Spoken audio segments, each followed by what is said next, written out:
Hi there, Guillermo Vidal here, and I have a question for you. Are you afraid of dying? Now, this is a question I've been wrestling with lately, ever since my life partner Desiree and I got news of another good friend who suddenly passed away.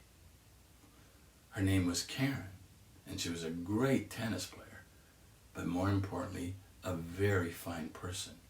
She was probably in her mid-50s and seemed healthy enough, but she had cancer, and eventually cancer ravaged her body to her demise.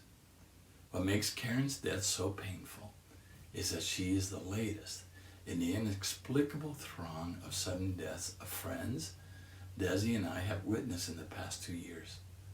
First was Cheryl, but then a year and a half later it was Earl, Susie, Lil, and now Karen, who died in a window of about 6 months. Each one of these losses have affected us, but Karen's cost Desiree some trouble accepting the finality of death.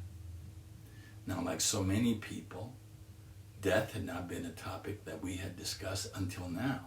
This isn't unusual because most of us, we fear death to the point that we don't want to think about it. But today, Desi and I had to talk about this topic. Now, Desi's much younger than me, so I've had many more years to think about this topic. But her struggles pondering about death, really caused me to question my own feelings and beliefs about it. Now, where I stand, I simply do not believe death is our end. Looking around what goes on in nature and the universe around us, it seems that life is just one transition after another. My favorite example is how a caterpillar eventually enters a cocoon and after a while emerges as a butterfly. Now, does the caterpillar know when she enters the cocoon that she will become a butterfly? Does the butterfly remember being a caterpillar before she came out of the cocoon? I don't know.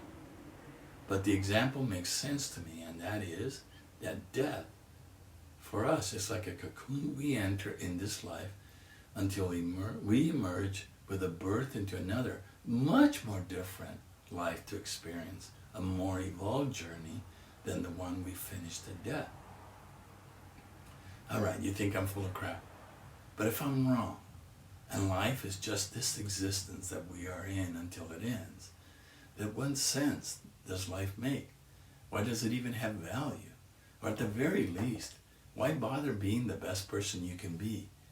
One who helps leave the world better than you found it. Why not just be a selfish, self-absorbed asshole who's just in it to take advantage of everyone and exploit all the pleasures and riches the world has to offer?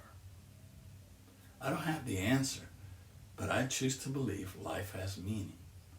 Our life is a journey that is laid out for us to evolve into better and more enlightened beings. For this reason, I believe we are spiritual beings who are temporarily having a corporal or bodily experience in this life. And this life is a necessary phase in our development as spiritual beings. I believe we've been created by a greater existence or creator or God, the universe, or whatever it is that you name this coordinating intelligence whose essence lives in every one of us. Now, this essence unites us with one another, just like every cell of water is united with every cell from the body of water they came from. Now, I think that in order to age fearlessly, we must stop fearing death.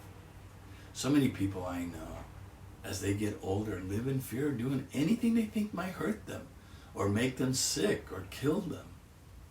The fact is that some essence decided when I entered this earth, and I believe that same essence will decide when I leave it.